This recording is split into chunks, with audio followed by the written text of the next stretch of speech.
Boa noite. O OPP, Observatório de Políticas Públicas, em parceria com o LEV, Laboratório de Estudo da Violência, e o LED, Laboratório de Estudo sobre Diferença, Cultura e Poder, apresenta o primeiro ciclo de debate sobre violência e direitos humanos com o tema Segurança Pública do Estado do Ceará em Debate.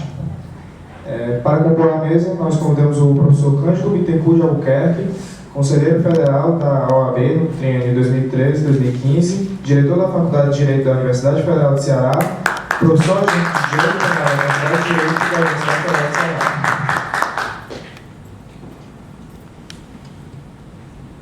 Convidamos também o professor César Barreira, doutor em Sociologia pela Universidade de São Paulo, pós-doutorado pela Escola de Altos Estudos de Ciências Sociais Paris e pós-doutorado pelo Instituto de Ciências Sociais em Lisboa, professor titular em Sociologia do Departamento de Ciências Sociais e do Programa de Pós-Graduação em Sociologia da Universidade Federal do Ceará e coordenador geral do Laboratório de Estudos da Violência da UFC. Convidamos para falar um pouco sobre o Observatório de Políticas Públicas o professor Fernando Pires, doutor pela Universidade de Paris 13 e pós-doutor pela Universidade de Montreal, professor do Departamento de Teoria Econômica da Universidade Federal do Ceará.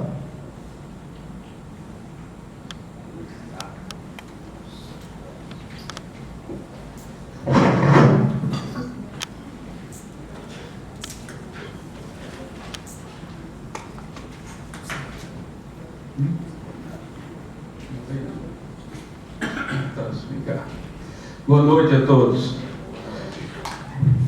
É com o máximo prazer que nós do Observatório de Políticas Públicas realizamos esse debate sobre uma temática das mais importantes e aflitivas da nossa situação cearense e particularmente fortalezense. Todos nós, de certa forma, estamos ou sofrendo com essa situação diretamente ou com pessoas muito próximas que já foram vítimas dessa insegurança e dessas violências. Então, considerando a grande missão do Observatório, que é justamente promover esses eventos, uma série de eventos acerca das temáticas prementes, as temáticas mais importantes relacionadas à sociedade cearense em particular, com a missão precípua de, principalmente, promover o controle social das políticas públicas e, obviamente, abrir o debate com a sociedade civil e com os poderes públicos, para que nós tenhamos condições de contribuir para estruturar uma capacidade analítica crítica e também permitir com que os poderes e a sociedade, de uma forma geral, contribuam, né, para que essa situação melhore. Então, nós, enquanto observatório, realizamos eventos mais diversos. Nós realizamos um ciclo de debates esse ano sobre a questão da Copa do Mundo, né?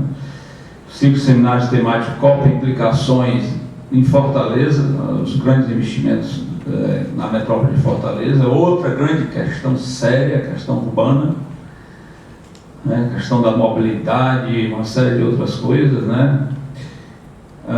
Também foram 4 debates e a gente vai continuar ainda com esse debate, porque não se esgota. O problema está aí, as políticas públicas estão aí, a gente vai aprofundando o debate.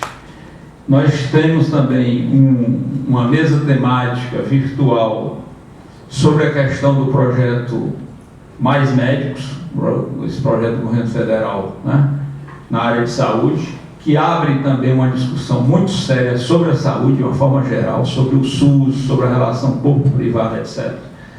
E amanhã mesmo nós teremos um debate na DUFS, né, cujo tema será justamente esse, em parceria com o Observatório. Nós temos também uma programação não só com relação a essas questões, mas vinculando também a comunicação. Nós estamos com um núcleo de comunicação, um observatório que vai abrir também um ciclo de debates acerca da mídia, da grande mídia versus a mídia alternativa, as redes sociais e quer dizer, como é que se dá toda essa complexidade hoje da comunicação no Brasil, no mundo, no Brasil e em particular no Ceará, né? A força dessa poder que nós temos, que chama que é um outro partido, o Partido da Mídia, que eu vi um artigo recentemente que diz Partido da Mídia, eu achei interessante, né? O Partido da Mídia elege gente, né? E bota gente para escanteio, etc.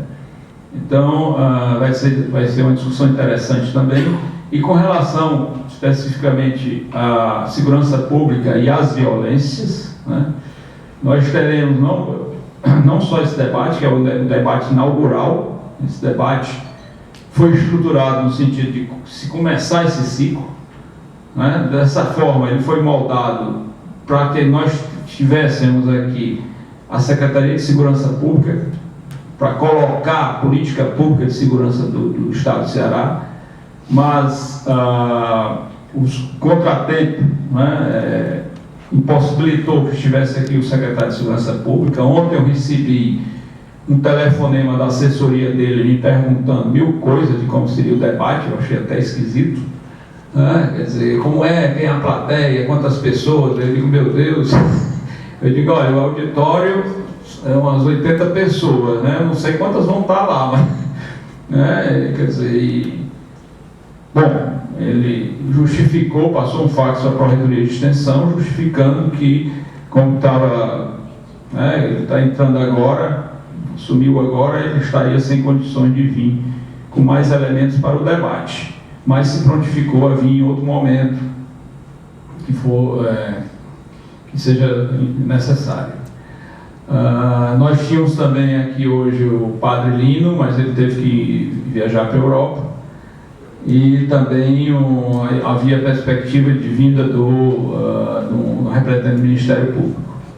Mas nós temos hoje aqui 2 grandes especialistas, 2 grandes estudiosos e também homens públicos que vão brilhantar e vão clarear para nós, né, essa situação, que é o professor Cândido e o professor César Barreiro, são aqui da casa, né, são pessoas que já trabalharam no sistema público, estadual, etc. Tem uma grande experiência com relação a todas essas questões. E, como eu falei, aqui é o primeiro debate. Nós teremos ainda, possivelmente, nesse semestre, mais umas 3 mesas, né? Nós teremos uma mesa que vai discutir a questão da gestão do sistema prisional e participação da sociedade nessa perspectiva, a questão da arquitetura das prisões, que eu acho que é fundamental também, a questão prisional, né, nesses 2 debates. Se não esgotar, a gente coloca mais outro. Nós depois teremos a discussão sobre a questão da violência vinculada à criança e adolescente, principalmente com relação ao sistema de garantia de direitos, e também da redução da maioridade penal. Então, depois entra a discussão sobre a questão do direito de convivência familiar e comunitária, direito à educação, ou seja, a gente vai tentar ver todas as temáticas que estão vinculadas, que condicionam e estão vinculadas a essa problemática da segurança pública e das violências. Essa é a contribuição que a universidade dá enquanto um projeto de extensão, né, com apoio muito grande que nós estamos com o projeto, com a projeto de extensão. Estamos aqui com o professor Eduardo Girão, que é coordenador coordenado com a coordenadoria da projeto de extensão. A professora Márcia não pôde vir porque ela está em outra, está viajando, se eu não me engano, né? Então, nós temos aí a universidade bem envolvida com isso. Queria apresentar a professora Verônica, que é uma especialista nessa área também da questão da violência, principalmente de criança e adolescente. O professor Hélio, né, que está aqui presente também. E, portanto, é isso, e dizer para vocês que entrem no blog do Observatório, nós estamos com todas as informações lá dentro, nós estamos abrindo debate, participem, escrevam artigos, tem análise, podem mandar para nós, a gente publica, certo? Nós estamos tentando mobilizar, a gente está tentando participar, enquanto universidade. A universidade tem que fazer isso, a universidade não pode ficar parada. As políticas públicas estão aí, a política pública de federais, estaduais, municipal, correndo do estado do Ceará. Se a universidade não acompanha isso, não procura avaliar, analisar e possibilitar o controle social dessas políticas, para que é que nós estamos aqui enquanto universidade? Né? Só para produzir papers e essas coisas, né? Eu acho que a extensão é fundamental nesse aspecto. Portanto, eu paro por aqui, né, e passo a palavra aos colegas. Gostaria de saber quem aqui ficou de começar. Eu vou mediar até às 8h30, porque eu vou ter que sair para dar aula. 8h30 eu dou aula até às 10, mas o Leonardo deve estar vindo aí, né? Para assumir aqui, então eu assumi a coordenação da mesa. Então eu passo a palavra para o professor Cândido. 40 minutos, você tem tempo aí, certo? Então, muito obrigado, boa noite, professores integrantes da mesa, meus senhores, minhas senhoras. Eu queria inicialmente agradecer a oportunidade de participar desse debate e lamentar profundamente que o nosso secretário não tenha comparecido, para que a gente possa, para que a gente pudesse fazer algumas reflexões com ele, e não para ele, mas com ele, sobre a questão da segurança pública no Brasil, mas especificamente no Ceará. É óbvio, e se nós formos buscar as matrizes da violência urbana, e vamos falar dela, da violência urbana, essa violência que hoje nos assusta, nós estamos reunidos aqui, agora, é por conta da violência urbana, ou seja, do assalto no meio da rua, do estupro. É isso que está nos fazendo aqui. É a insegurança, a incapacidade hoje que o Estado tem de promover a segurança pública. Nós perdemos um direito fundamental, que é a liberdade de ir e vir. Ninguém no Ceará hoje tem a liberdade de escolher um restaurante e estacionar o seu carro a 5 quarteirões. Não tem, ninguém tem esse direito. Nós perdemos esse direito. E se nós formos procurar as razões dessa violência, claramente nós vamos encontrar muitas madrinhas, mas tem, professor Luciano, uma mãe. E às vezes a gente não quer ver. Tem uma razão maior. As demais razões, no caso do Brasil, especificamente do Ceará, mas Brasil, eu faço uma advocacia criminal muito intensa como assistente de acusação de algumas companhias de seguro no Norte, Nordeste e Centro-Oeste. E a realidade de Fortaleza é exatamente a mesma de Manaus, é a mesma de Rio Branco, é a mesma de Cuiabá. Não tem nenhuma diferença. No Brasil, nós vivemos que é o único país com estabilidade democrática hoje no mundo, com violência urbana em níveis insuportáveis, como nós vemos aqui, é o Brasil. Nenhum outro país no mundo você tem nenhuma preocupação para andar à noite na cidade. E eu vou já chegar a esse ponto. Mas e por que nós vivemos isso hoje no Brasil, no Ceará? Muitas são as razões, como eu disse, mas há uma em especial, que atende pelo nome de impunidade. Atende pelo nome de impunidade, porque o Estado não é capaz, ele não está estruturado, não há uma política de estruturação para combater a violência urbana. As pessoas são incentivadas no Brasil, são estimuladas, notadamente aquelas, em todos os níveis, né? Porque não é um país que a corrupção existe em todos os países do mundo, mas no Brasil ela tem um relevo especial, porque a impunidade sempre foi uma grande conselheira. Mas não é dessa violência que nós estamos falando. Nós estamos falando na violência, penso que é essa a razão da discussão aqui, cujo objeto material é a pessoa, ou seja, é a violência cuja ação física se desenvolve sobre a pessoa. É o assalto, é o homicídio, é o estupro. Nesses casos, que é hoje o que predomina e a grande preocupação da violência urbana, são aqueles crimes cuja ação física se desenvolve sobre um objeto, a pessoa com um objeto material. E é muito fácil se verificar isso. Primeiro, o Brasil não tem nenhuma política de segurança pública. Zero. Não se tem nada. Se hoje perguntar a qualquer pessoa da Secretaria de Segurança Pública do Ceará quantos inquéritos foram relatados em abril ou maio do 13º, 20º Distrito Policial, ninguém sabe dizer, porque não existe esse acompanhamento. Se diz muito no Brasil que hoje 6% dos crimes cometidos no Brasil são investigados. Mentira! A gente não investiga nem 1%.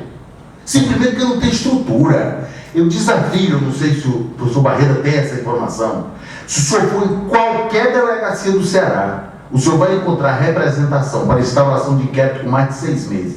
E em nenhuma o senhor encontrará menos de 200. Eu estou fazendo uma provocação para o Laboratório de Estudo da Violência. Faça esse levantamento.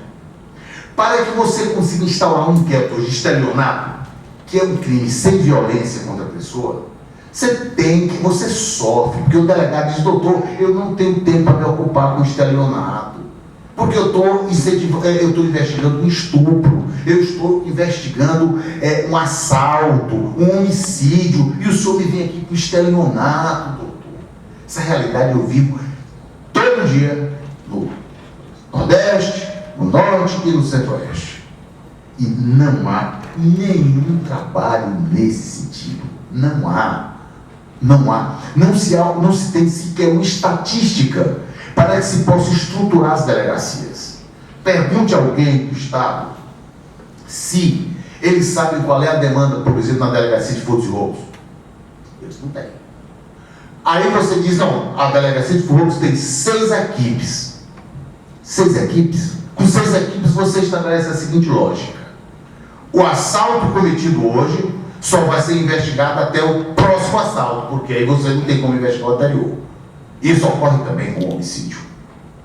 E ainda se cometeu um equívoco grave recentemente aqui. Grave. É óbvio que a ideia do Ronda do Quarteirão é interessante. Eu sei que tem umas moças aí que estão estudando esse negócio. A ideia do Ronda do Quarteirão é uma ideia razoável. A polícia comunitária. A ideia é que você tivesse uma polícia que você conhecesse os policiais, tivesse um telefone, uma pessoa conhecida, aquele policial de tanto conviver no bairro, quando chegar uma pessoa diferente, ele já desconfiava. É a ideia do Cosmo Damião, o cara é enfronhado dentro da sociedade, ele conhece aquela comunidade em que vive. Muito bem. No Brasil nós fizemos isso, porque nós já temos um absurdo, que é, nós temos 2 polícias, polícia militar e polícia civil. Isso já é um absurdo. Lembram quando hoje onde querem fazer o viaduto, que está aí essa maluquice de faz, não faz, tal, identificou-se, porque não tem estatística, mas o jornal O Povo denunciou que era o principal local de assalto, era o cruzamento ali da Antônio Salles com a Engenheiro Santana Júnior. O senhor deve lembrar disso, uns 3 anos atrás. E aí o jornal foi cobrar ao delegado. O delegado disse, esse problema não é meu, esse problema é da Polícia Militar. Foram cobrar ao policiamento da capital. Ele disse, esse não é um problema meu, esse é um problema do delegado. E os ladrões ficaram, muito obrigado, senhores, os senhores não estão se entendendo, isso é muito bom, as atribuições estão definidas, a gente vai continuar assaltando aqui. Até que, finalmente, o governador era o Lúcio Alcântara, se eu não me engano, ou era o Genocídio, não, era o Lúcio, então tem mais de 3 anos, era o Lúcio. Finalmente, ele deu uma declaração dizendo que a polícia fosse para lá, e a polícia foi. Então, essa é a realidade que a gente vive. Mas muito bem, pensou-se então na Ronda do Quarteirão. O programa Ronda do Quarteirão é interessante. Você tem um policiamento ostensivo. Mas lembre-se o seguinte, a polícia militar não faz investigação. Então todos os crimes que a polícia militar não puder prender em flagrante, tem que ser transferida a investigação para a polícia civil, porque é ela que investiga. Então, o ladrão no Ceará sabe que se ele assaltar a partir de 4 horas de sexta-feira, como as delegacias só vão abrir segunda-feira, e ele não for preso pelo Ronda do Quarteirão, que é claro que não vai, porque não dá tempo, o Ronda não dá tempo, ele sabe que jamais será investigado. Isso é uma lógica cruel. E agora eu pergunto, eu estou dizendo alguma novidade para alguém aqui? Óbvio que não estou. Todo mundo sabe que esse é o problema. E ninguém faz nada. Eu já defendi isso 1000 vezes. Que eu fiz uma época lá no Teatro Zé de Alencar, eu acabei botando a Polícia Militar, a Polícia Civil para brigar, quando eu comecei a fazer essas considerações. Porque é tão óbvio, é tão lógico. Quer dizer, o ideal, para ser minimamente legal o Ronda do Quarteirão, era gastar metade do dinheiro que se gastou com o Ronda do Quarteirão e a outra metade estruturar a Polícia Civil. Para que o cara soubesse minimamente, e é bobagem se achar que isso não funciona, funciona. Se o bandido, qualquer pessoa, não é só o bandido, o ser humano, se ele sabe, ele tem suas fragilidades morais, se ele sabe que a possibilidade dele ser incomodado ao cometer um crime pequena, a tendência de que ele cometa, o freio moral dele diminui. Porque além do freio moral, ele também tem medo. E o direito penal no Brasil, ele perdeu a capacidade de intimidar. João de Porto, ele é um estudioso, embora não tenha feito a carreira acadêmica, João de é um estudioso, e ele dizia o seguinte: essa estrutura, a estrutura do Estado de combate ao crime desmoralizou o direito penal no Brasil. Mas também havia desmoralizado em Nova York, desmoralizou em Paris, logo depois, você estudou lá, sabe disso, Paris na década de 70, logo depois guerra do Vietnã, liberdade da independência das colônias africanas e tal. Houve o Estado francês perdeu um pouco o controle de Portugal, perdeu muito por causa de Angola e tal, mas todos eles endureceram e resolveram o problema. Ninguém aqui tem dúvida de que 11 horas da noite você transita livremente em qualquer lugar do país e você não vai ser assaltado. Mas eles endureceram. Mas eu vou falar isso depois, quando eu for falar sobre a questão da tolerância zero, porque se fala muito de tolerância zero aqui, mas pouca gente sabe o que é. Inclusive uma grande autoridade foi debater isso comigo, aí eu vi que ele não tinha a menor noção do que fosse o programa Tolerância Zero. Ele achava que Tolerância Zero era só prender. Não é isso, não é essa lógica. Mas enfim, o que eu quero mostrar é que nós não temos hoje no Brasil e no Ceará, a lógica da nossa violência, ela decorre da ineficiência do Estado, da falta de aparelhamento do Estado para combater o crime. Isso, portanto, estimula. Eu me lembro que em 1982, Mário Henrique Simons, falando sobre as favelas do Rio de Janeiro, e certamente os professores aqui conhecem a história, disse: olha, naquela época não havia o politicamente correto. E ele disse: olha, quando essa gente morena descer para o asfalto desorganizada, vai dominar o Estado. E aí ele explicava: ó, não há vazio do poder. O Estado não subiu o morro, lá não tem saúde, lá não tem educação, lá não tem nada. O morro está se organizando e ele vai descer. E quando ele descer, aí nós vamos ter problema. E foi o que aconteceu. Claro que foi o que aconteceu. Óbvio. Quer dizer, no caso do Brasil, a gente tem, e o que me deixa muito preocupado, é a absoluta convicção de que não tem hoje nenhum político com poder de mando que esteja pensando seriamente em desenvolver uma política de segurança pública. Não tem. Não tem. Não existe ninguém. Veja o Ceará. O Cid foi eleito a primeira vez em cima do Ronda do Quarteirão, que era um bom programa, se fosse bem executado. Mas não foi, ele ficou isolado. É de se imaginar que uma polícia ostensiva, que nem judiciária vai combater a violência? Aí se perguntou: mas gastou tanto dinheiro com o Ronda do Quarteirão e a violência não diminuiu em nada? Óbvio. Você gastou dinheiro errado. Isso é como quem paga mal, paga 2 vezes. Você gastou dinheiro errado. Não era assim. Vocês imaginem se o Ronda do Quarteirão fosse eficiente e prendesse muita gente numa noite como hoje. Quem era que ia lavrar flagrante? Tem 3 delegacias de plantão. Imagine 8 flagrantes. Quem era que ia lavrar? Quem é que ia fazer? E dos crimes que não é preso em flagrante, quem é que vai investigar? Porque no Ceará é uma coisa engraçada. As delegacias fecham sexta-feira, por volta de 4 horas da tarde, ficam só alguns de plantão para registrar a ocorrência, e as delegacias voltam a funcionar segunda-feira. E a gente acha que nossos bandidos não são legais? São, eles podiam barbarizar, e não estão barbarizando. Eles sabem disso. Eles sabem. Falta gerenciamento nesse negócio. Todo mundo sabe. Ué, quem é que não sabe? O cara sabe que se assaltar na porta do seu prédio, até você chamar o Ronda, ele foi embora de bicicleta, ninguém acha mais esse cara.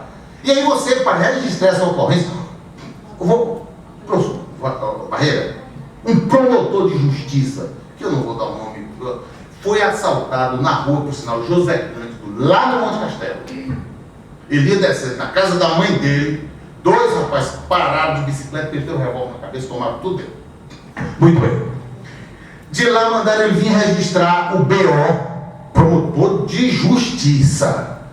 Ele veio registrar o BO, ele com o filhozinho dele que é doente e tal, ele veio registrar o BO aqui na aldeota. Quando ele chegou na delegacia, não tinha ninguém para registrar, porque estava de plantão 13º, que é lá na BR-116. E aí se vem dizer que se está fazendo segurança pública.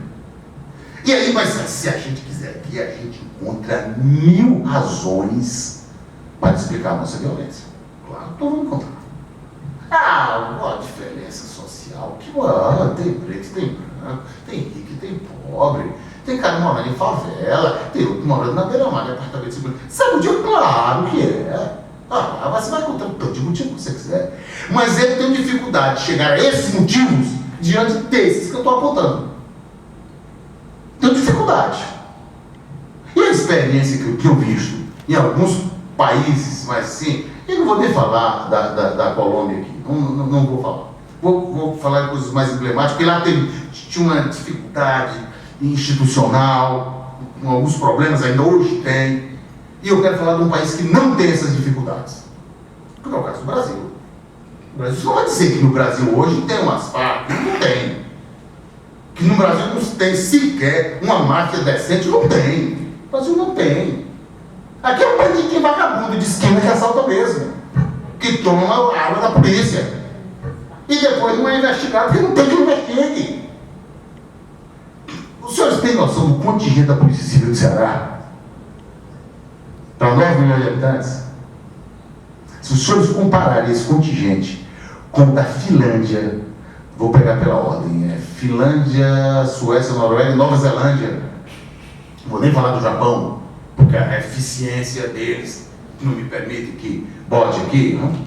Mas estou falando de países nórdicos, sem a visão latina, eu não tenho esse dado com relação. Mas a diferença é de 1 para 22, em termos de fiscalização proporcional, porque as populações são diferentes. Então, professor César, eu confesso que eu tenho dificuldade de discutir outros temas de segurança pública. Tenho profundas dificuldades. Porque o que a gente verifica é que nós não temos o mínimo para se falar em segurança pública. E mais, o senhor sabe como foi que o Rodolfo Juliano conseguiu combater a violência em Nova York? Porque lá o Ministério Público e o Judiciário recebem ordem do Executivo. E não se mexe em liberdade dele lá. Porque se você for falar isso aqui no Ceará, por exemplo, por que o governador não pode estabelecer o horário de funcionamento dos juizados especiais? Deveria poder. Ele sabe que política ele vai fazer para a segurança pública. Por que é o tribunal que faz isso? Olha, hoje qualquer pessoa aqui prefere o que é um juizado especial. Ele vai tratar daqueles crimes menores e das causas de menor complexidade do cível. Mas você só vai para o juizado especial hoje se o juiz lá do fórum não lhe aceitar. Porque eles são muito mais lentos do que os juízes comuns. Mas como é que funciona no primeiro mundo? Não, todo mundo sabe, todo assistiu o filme, sabe como é. Um juizado especial, ou juizado de pequenas causas, ele funciona 3 expedientes, com 3 juízes, com 3 promotores. Começa 8 horas da manhã, termina 10 horas da noite. As causas são resolvidas ali. Os nossos aqui funcionam um expediente mal. O que é isso? Você não combate o pequeno crime, vai acontecer o grande. Por exemplo, em qualquer país civilizado, se você tiver um problema, uma divergência com o seu vizinho, no outro dia, o problema está resolvido na justiça, porque sabe que a convivência, que é obrigado a vocês conviver juntos, vai levá-los a um crime. Algum tempo atrás aqui, 2 vizinhos começaram a discutir por uma garagem ali na beira-mar, perto da beira-mar, não era exatamente da beira-mar.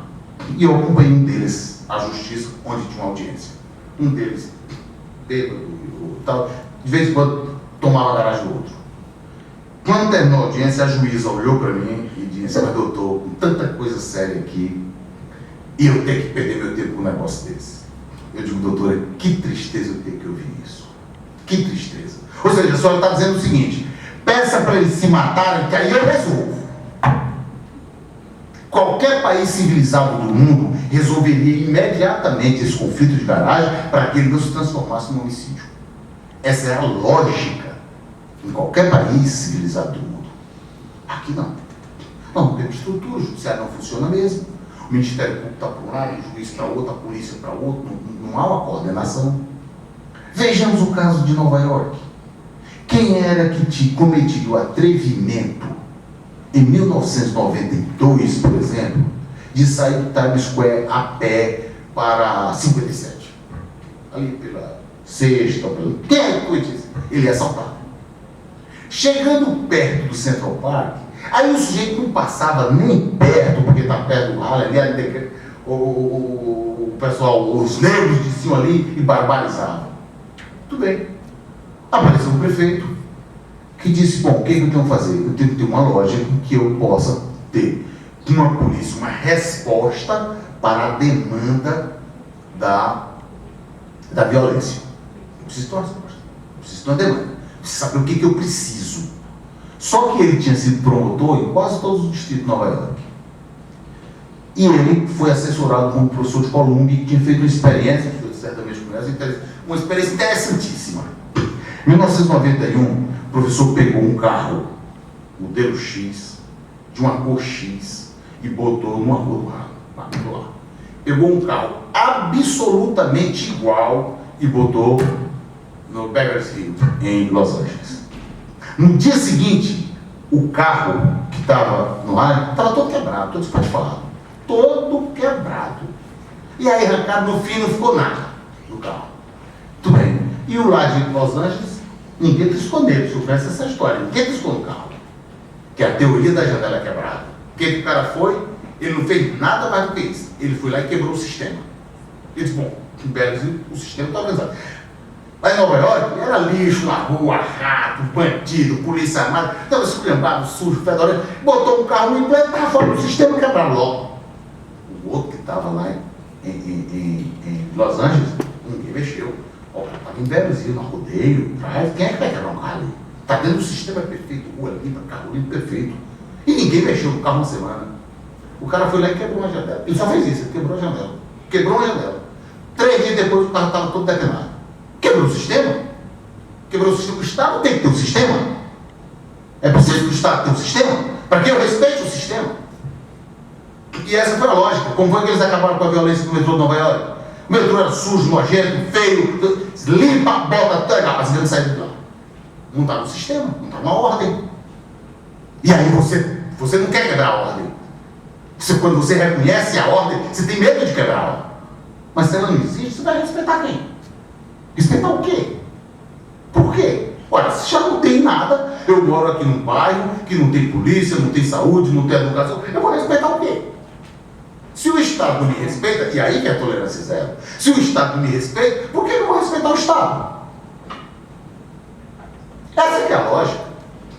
Tanto que, na hora de combater no metrô, lá em Nova York, a primeira providência foi organizá-lo, criar um sistema dentro dele. Ele era feio, fedorento, sujo, bota vagões novos, horário perfeito, vamos pintar as estações, vamos organizar, vamos criar o sistema. E as pessoas que precisam entrar nesse sistema, elas são convidadas a isso, claro. Porque todo mundo, o Kant já ensinava isso. Quando você está mentindo, você sabe que a mentira não pode ser regra. Quando você está quebrando, você sabe que aquilo não pode ser regra. Você está roubando, mas sabe que não é regra. Tanto que se um ladrão for roubar outro, o cara mata. Porque eles são, peraí, eu estou roubando, mas você está errado, você me mata se vier. Então tem toda a lógica. E no Brasil nós não temos essa lógica. A começar do mínimo. A começar do mínimo. Nós não temos nenhuma estrutura para combater a violência. A ineficiência do Estado no combate à violência é um estímulo, porque ela gera impunidade de uma maneira tão grosseira no Brasil. Então, que nós perdemos a sensibilidade. Faço uma pergunta aos senhores aqui. Lembrem de quantos crimes de pistolagem foram cometidos no Brasil recentemente que os caras estão soltos? Olha a facilidade com que se soltou Marinha depois de comprovadamente ele matar 50 pessoas. Vocês acham que algum país sério do mundo isso teria acontecido? Mas nós não temos uma organização nenhuma. Não temos. Quantos pistolas tem que marca audiência, um dia o promotor não vai, no outro dia não vai o juiz, parece aquela história do inferno brasileiro, do inferno americano. E tal, aí dá excesso de prazo, solta por excesso de prazo. E aí não vai se julgar, toca o fogo no fórum, o processo some. Vocês sabem do que eu estou falando? E aí? Cadê a sociedade se revoltando? Ou todo mundo não sabe? Que daquele fogo no fórum sumiu o processo das pistolagens mais conhecidas do Ceará. E aí? Quem foi que movimentou? O que aconteceu? Nada. Absurdo. Nós perdemos, nós não reconhecemos o sistema. E não temos por quê. Porque ele não funciona, ele não existe.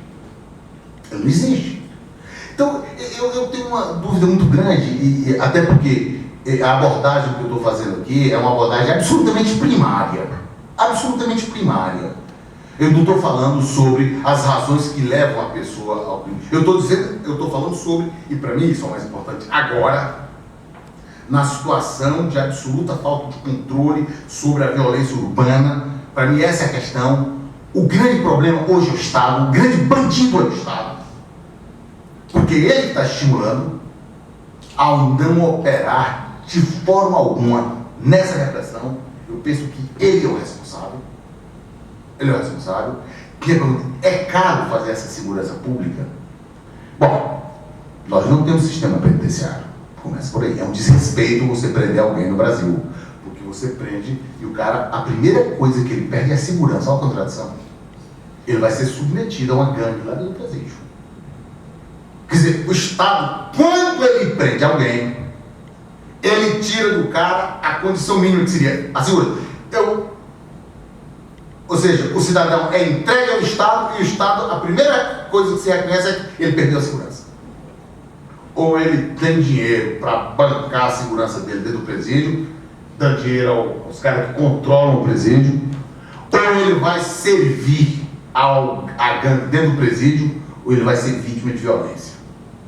Isso é verdade. Na maioria absoluta dos presídios brasileiros. Maioria absoluta dos presídios brasileiros. Então, veja a contradição. Quer dizer, nós temos, no mundo inteiro tem uma preocupação. Eu estive vendo algumas coisas sobre as penitenciárias de segurança máxima americana.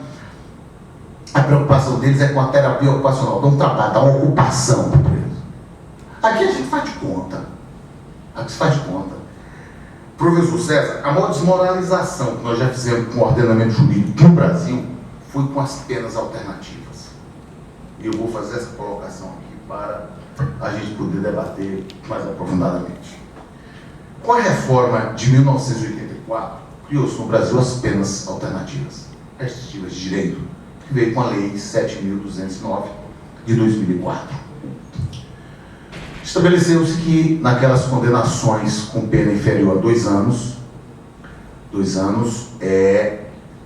a pena privativa de liberdade poderia ser substituída por pena alternativa. Prestação de serviço de comunidade, limitação final de semana, etc, etc. Mas desses todos, o que encantava todo mundo era a prestação de serviço à sociedade, pelo seu caráter pedagógico e social. Muito bem, fez isso. E criou-se um inferno no Brasil. Por quê? Porque não se fiscalizava. Ninguém fiscalizava. Ninguém fiscalizava. A pena alternativa passou a ser sinônimo de impunidade. Em 1995, o Rio de Janeiro promoveu, ao que me consta, o maior congresso sobre penas alternativas do Brasil. Não me lembro de outro. Eu tinha inclusive um livro com as matérias e emprestei uma pessoa que jura que o pé junto me devolveu, mas eu já sei que o livro não tem, eu vou pedir para xerocopiar, eu vou cometer um crime que eu vou reproduzir, mas enfim. E lá tem matéria do Nilo, que foi vice-governador do Rio de Janeiro. Nilo Batista, que tem aquele Punidos e Malpagos e tal. Tem do Damaso de Jesus, mas tem 3 matérias importantíssimas. Veja bem, nós estamos falando de 1995, quando as penas alternativas, elas substituíam as penas privativas de liberdade nos crimes dolosos até 2 anos. E qual era a crise? A aplicação da pena alternativa passou a ser sinônimo de impunidade. Muito bem.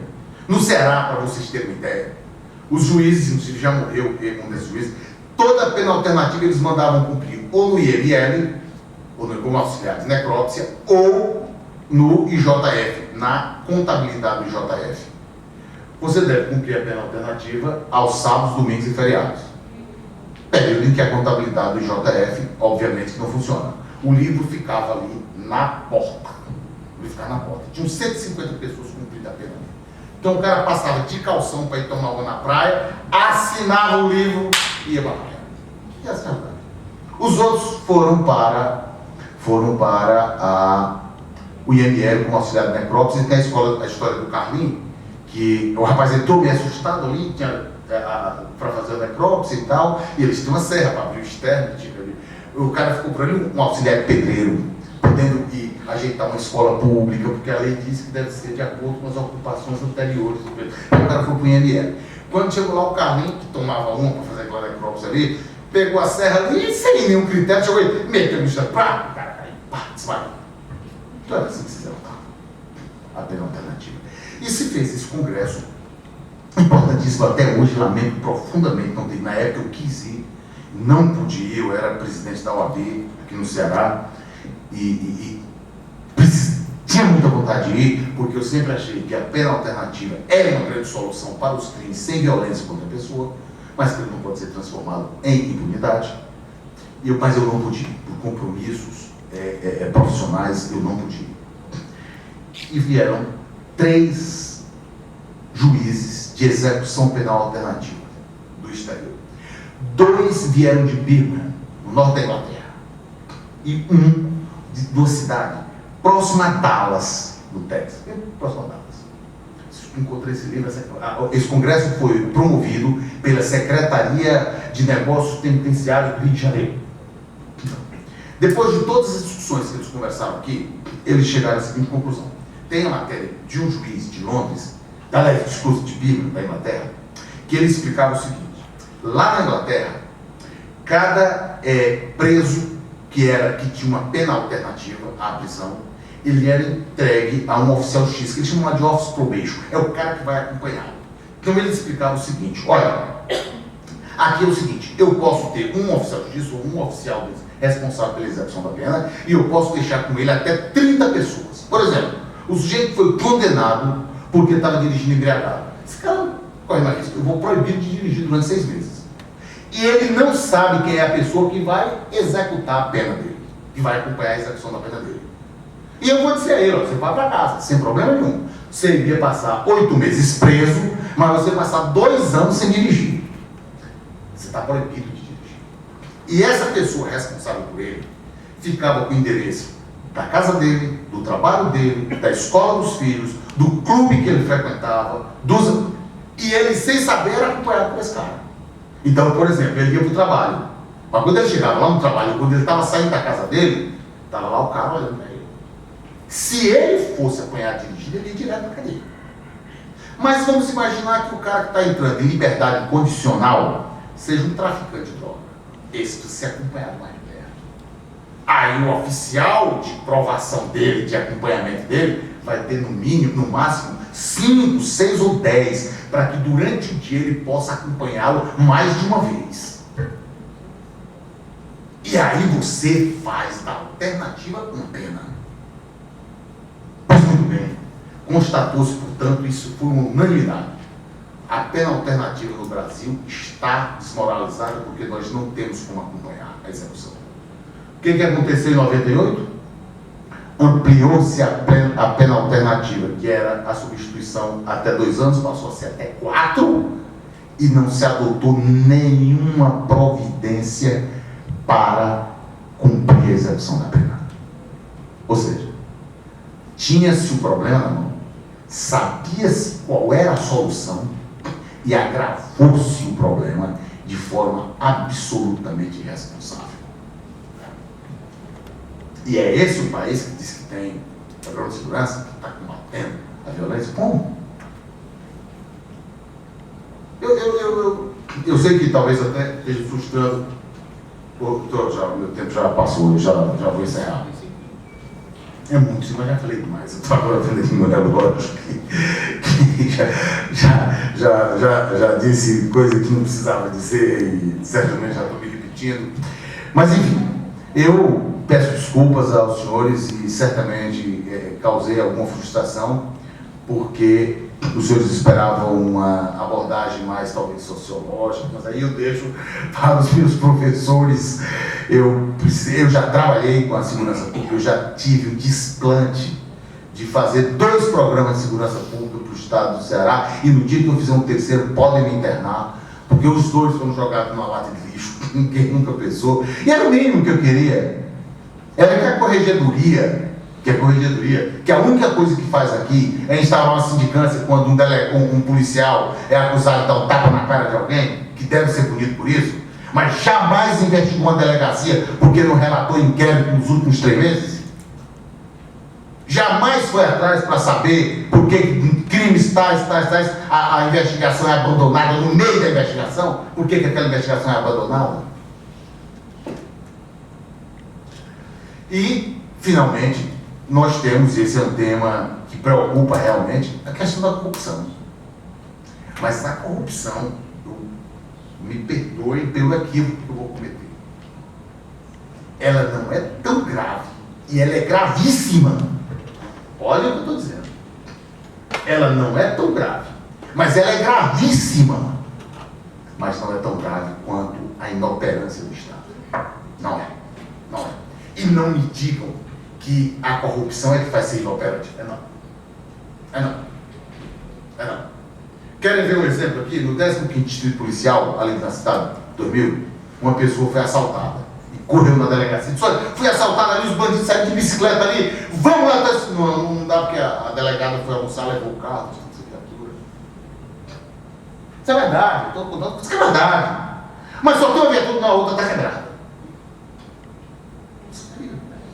E aí nós vamos discutir agora filosoficamente as razões, as causas sociológicas. Nós vamos encontrar essas causas e vamos fazer o que com elas? Eu precisava ter minimamente uma estrutura do Estado. E eu sei que eu estou colocando as coisas aqui de uma maneira muito primária, e eu propositadamente disse isso. Eu estava lá no escritório conversando com o Sérgio, e ele faz doutorado em Direito Penal em Valença, na Espanha, e eu sentei lá, mas eu vou frustrar muita gente ali, porque estão achando que eu vou falar de alguns temas. Não vou falar nada disso, não. Eu tenho acompanhado alguns temas que ele tem desenvolvido lá com o professor orientador dele. Eu digo porque nós não temos hoje o alicerce para discussões mais profundas. Nós não temos. Nós não temos nada em termos de segurança pública, na minha avaliação. Eu espero que o professor César prove que eu estou completamente errado, que pelo menos eu saio mais satisfeito daqui. Eu vou pensar de maneira diferente. Eu vou apostar que ele vai provar que o Ronda do Quarteirão está funcionando, porque para mim não pode funcionar. Porque não existe polícia só ostensiva. Só se vocês combinarem com o bandido, ó. Vocês só podem cometer crime quando o Ronda estiver perto para prender flagrante, porque depois não pode investigar. Então, é um equívoco. Não se pensou numa política mínima. Não se conhece a demanda das delegacias. Tem delegacia, doutor Sérgio, que à noite fica um vigilante com uma delegacia com 15 presos. Se quiserem ir lá soltar esses presos, como ocorre com muita frequência, é a coisa mais simples do mundo. Eu não sei, como o Jânio Quadros dizia, se no Brasil ainda se faz um golpe de Estado com um cabo e 2 soldados. Mas se resgata qualquer preso numa delegacia com um cabo e 2 soldados, é verdade. Não tem estrutura nenhuma. Nada. E até uma dúvida, só para encerrar mesmo, tem uma dúvida seguinte: é mais eficiente você estruturar a delegacia do 8º Distrito, lá no Zé Val, para ele investigar o homicídio que ocorreu lá, que o policial já conhece as ruas, conhece as pessoas, ou é melhor trazer essa investigação aqui para o centro da cidade? Em algum lugar do mundo funcionou essa centralização, porque você tem em São Paulo direito mais rápido, mais complexo. A delegacia investiga. Bom, enfim, eu na verdade vim muito mais para provocar, vim muito mais para fazer essas provocações e fazer aqui a antipolítica do que se está fazendo, da discussão sociológica sobre a violência. Eu vim trazer mais um conhecimento prático. E confesso que não vejo. E até poderia dizer, a nossa legislação é muito ruim. Porque o Brasil é o único país do mundo que você só vai preso se sua pena for superior a 4 anos. Isso é uma barbaridade. Isso é uma barbaridade. Mas no Brasil você só vai preso se a sua pena for superior a 4 anos. Até 4 anos você tem direito a uma pena alternativa e quem sabe, se Deus lhe ajudar, você vai cumprir na contabilidade do IJF. Muito obrigado.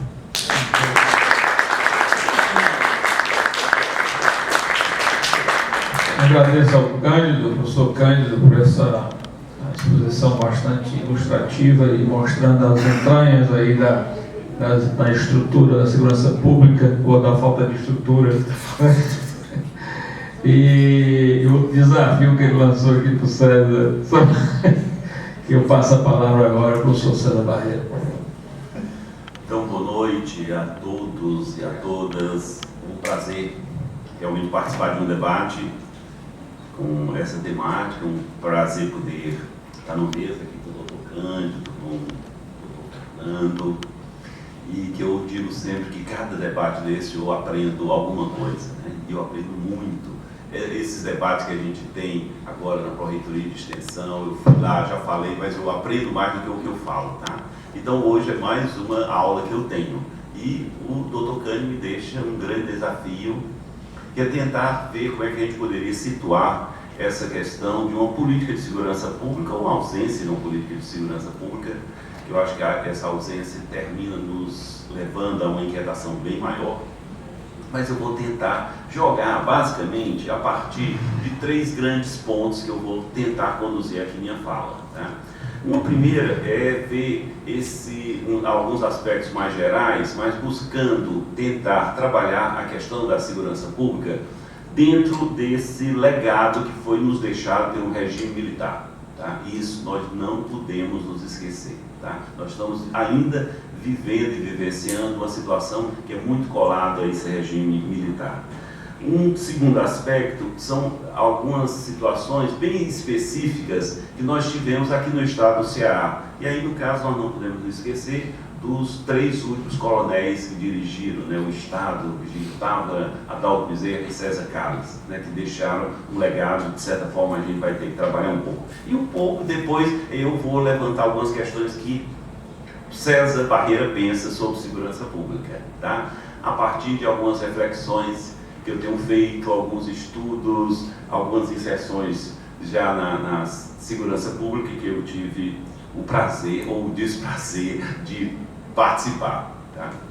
E o primeiro ponto que é interessante, que a gente teria que, de certa forma, trabalhar, é que nós vivemos uma situação no Brasil de uma forma muito contraditória, ou de certa forma esperada, que é essa questão desse processo de redemocratização que nós estamos vivendo, ou até alguns aspectos muito consolidados, né? Nós tivemos avanços incríveis na área social, nos aspectos econômicos e nos aspectos políticos no Brasil. Né? Nós temos uma Constituição, né? Uma Constituinte, a de 88, que é classificada como a Constituição Cidadã, mas mesmo com isto tudo, desse avanço, nós temos uma questão de um aumento da violência e da insegurança na sociedade brasileira.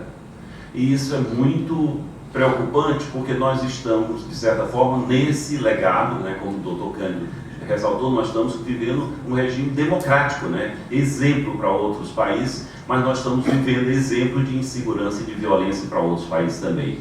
Na América Latina, nós só temos 2 colegas, né, que é a Venezuela e a Colômbia. Os outros países aqui do lado não tem, né, crime é uma coisa difícil, ou crime ou homicídio é uma coisa difícil de existir.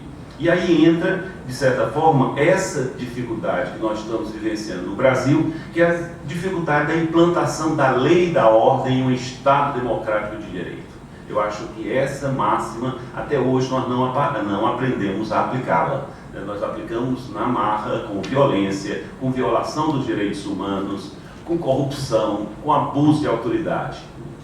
E eu acho que, nesse sentido, esse aumento da insegurança, esse aumento da violência está muito colado a isto.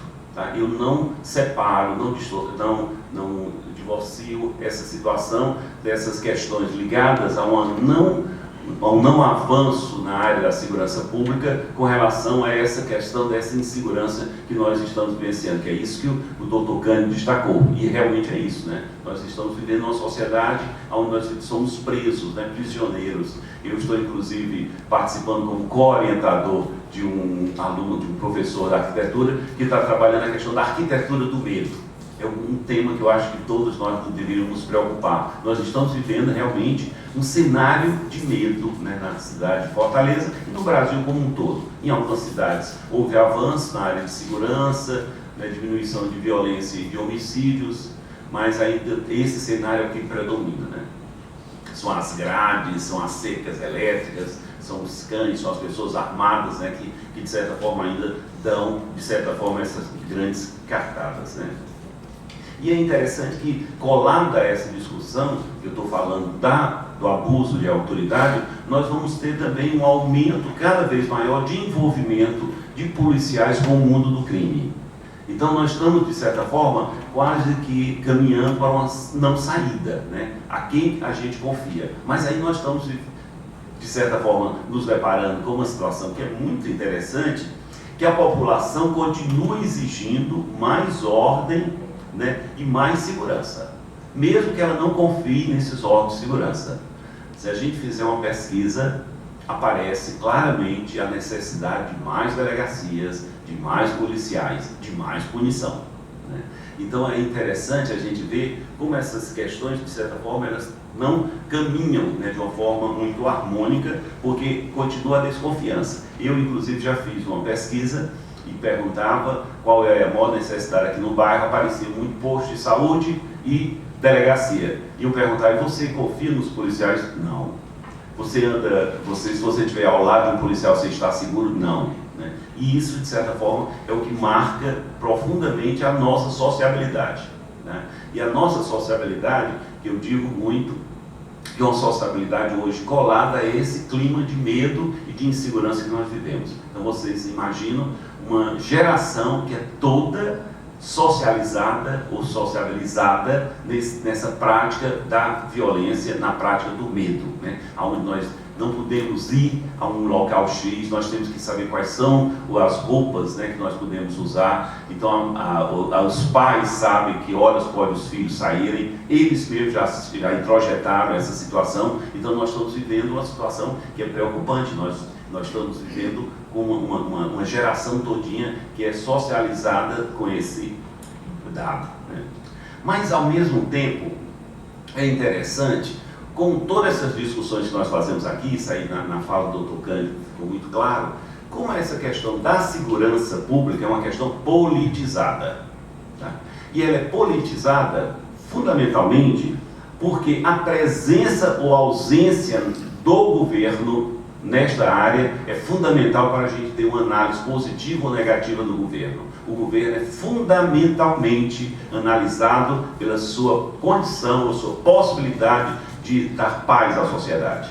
Então, nesse sentido, nós estamos vivendo muito uma situação de politização da área de segurança pública, que é preocupante, né? E ao mesmo tempo os governos são fundamentalmente analisados pela paz, pela ausência ou presença desse governo nos transferindo a segurança. Isso aí, se você vai para outros países, não necessariamente essas questões são tão fortes como nós temos aqui. Um governo é eleito, né, colado praticamente a um programa X, né? O programa Ronda do Quarteirão foi o grande carro-chefe, né, da eleição do CID, né? Então, essas questões que eu gostaria muito de tentar trabalhar aqui com vocês, para que a gente pudesse, de certa forma, ir avançando nessas discussões de segurança pública e ver como, de certa forma, quase todas essas ações que nós vamos encontrar que tem a presença de órgãos de segurança pública trabalham na contramão de uma legitimação do Estado ou de um governo, mais corretamente falando, tá? Então nós vamos ter várias situações. Nós tivemos no Brasil nesses últimos anos, vocês podem até me recordar alguns, mas eu estou me lembrando de Carandiru, nós temos Eldorado, Carajás, nós temos alguns massacres envolvimento de policiais com corrupção, que isso, de certa forma, vai quebrando cada vez mais essa base de legitimidade. E aí, então, é interessante para a gente ver que eu tinha iniciado a fala apontando essa questão do legado do regime autoritário, né? Esse regime autoritário que durou alguns anos, né, uns 21 anos mais ou menos, e que foi deixando, de certa forma, os órgãos de segurança pública, principalmente essa consolidação que foi destacada dessas duas polícias, né, da Polícia Militar e Polícia Civil, essa discussão de que você tem um avanço em planos sociais, você tem um avanço em planos políticos, em planos sociais, mas você não tem uma mudança no interior das áreas de segurança pública.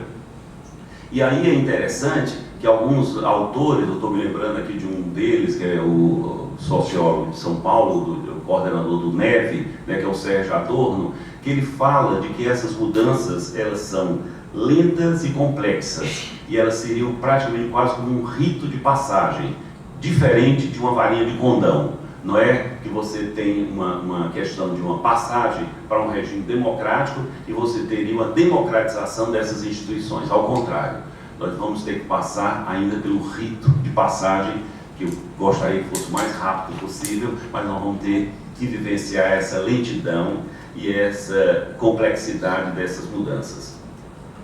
Aí entra a discussão, que é muito interessante a gente ver, as especificidades que o próprio Estado do Ceará vai, de certa forma, viver, né?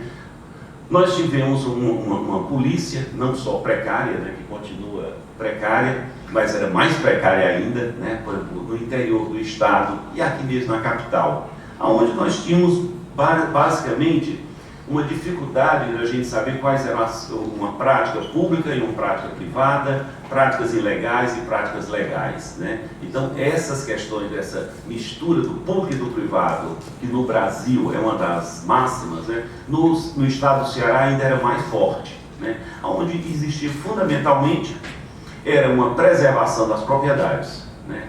Propriedade principalmente no caso rural, e uma dificuldade tremenda da polícia, que até hoje ainda existe isso, da dificuldade de se trabalhar com qualquer movimento de contestação da sociedade, mais especificamente os próprios movimentos sociais, né? E aí entra a questão de que, quando nós tivemos o primeiro governo do Tasso Gereissati, aí a marca do governo de Gereissati é a questão do governo das mudanças, isso vocês se recordam todos, né? Mas eu estou querendo chamar a atenção é que nessa marca do governo das mudanças colado, né, foi uma classificação, foi uma autotitulação praticamente do governo do Tasso Gereissati, esse governo das mudanças, mas é muito forte a âncora do atraso nos órgãos de segurança pública. E aí então você vai ter um sucateamento forte, né, de todas essas desses institutos ligados à segurança pública. Você vai ter a questão das delegacias, né, que houve uma melhora, né, das delegacias, mas você vai ter também, de certa forma, esses palacetes branco e verde, né, que são algumas delegacias hoje se comportam assim, você vai lá dentro, a máquina continua quase a mesma, mesmo que você possa até ter substituído aquela antiga máquina, né, que existia nas delegacias por um computador, mas as pessoas continuam quase as mesmas. E você vai ter uma questão de que é fortemente ainda marcado pelo excesso de poder que você vai ter nas ações repressivas por parte dos órgãos de segurança pública, né? E aí entra uma situação que é muito interessante, que qualquer análise que se faz da segurança pública, ela vai estar colada a essa discussão que já foi ressaltada, a questão das polícias, principalmente duas polícias, a Polícia Civil e a Polícia Militar, e o outro que eu acho que é muito importante, é essa questão da preservação de dois grandes princípios, que são princípios máximos e norteadores da Polícia Militar, que é a questão da disciplina e da hierarquia. E foi esse grande problema que eu me deparei muito, né, quando eu fiquei à frente da Academia Estadual de Segurança Pública, né?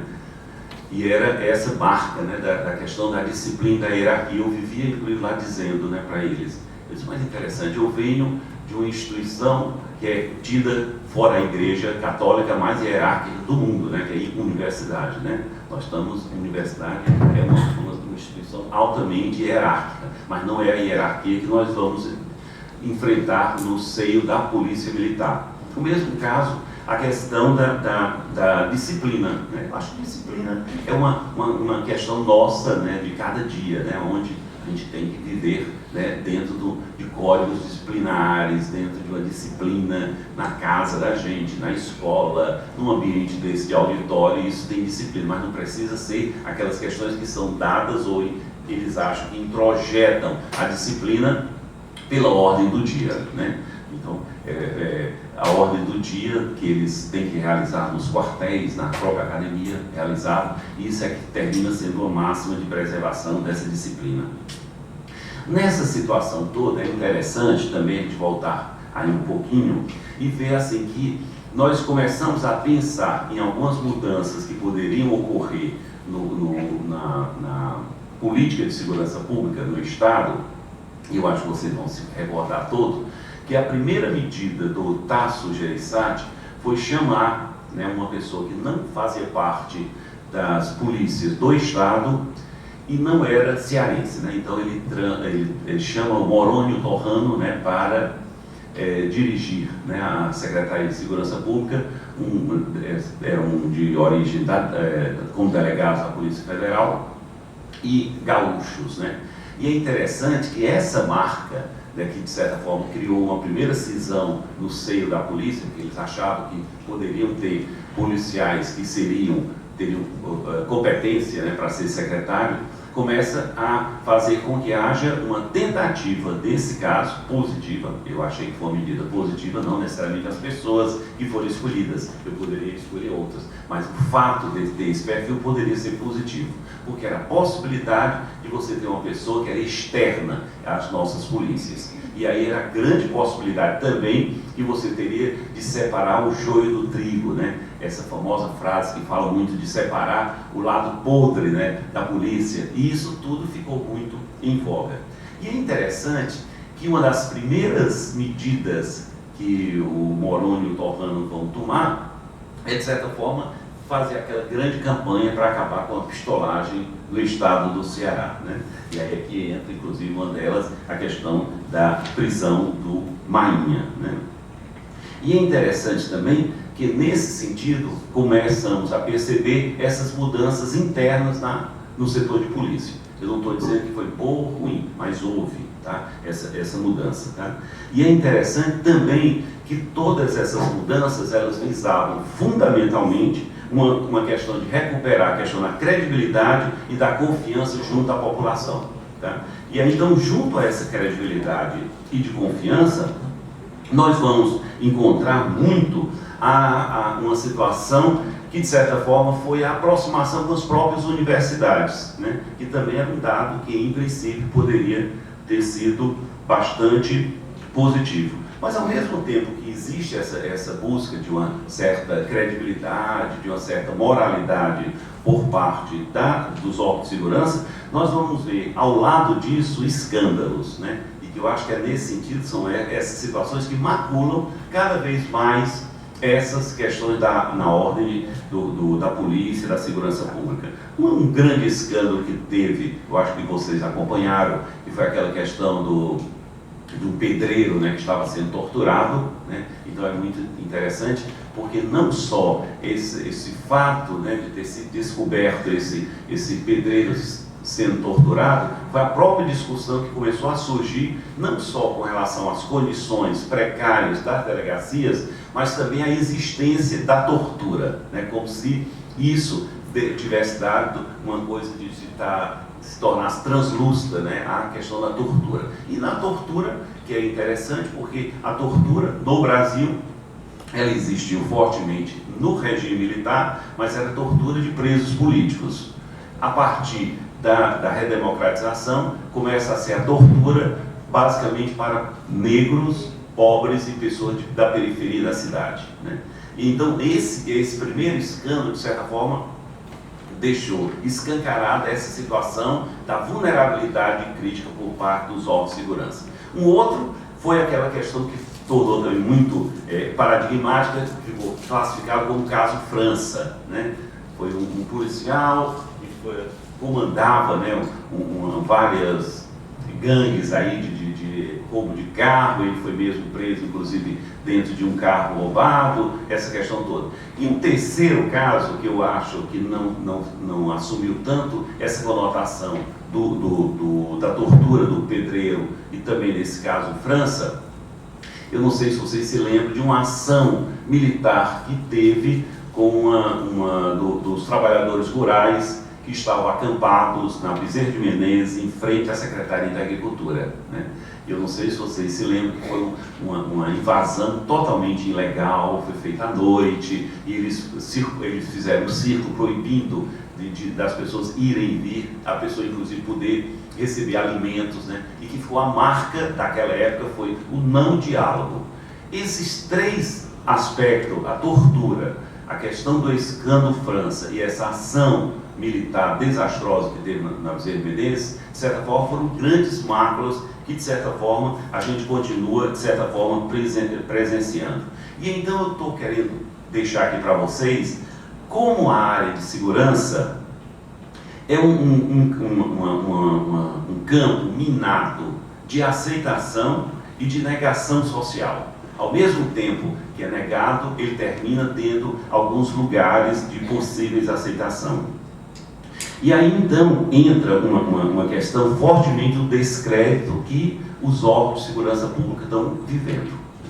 E aí então também é muito interessante que ficou claramente definida essa questão de que não seria só uma política discursiva que todos os governos usam, né? Eu acho que aí no caso Ronda do Quarteirão está muito colado a essa questão dessa política discursiva que o governo teve, e que não é só essa questão de uma política discursiva que vai corresponder a uma imagem positiva do seu órgão, né?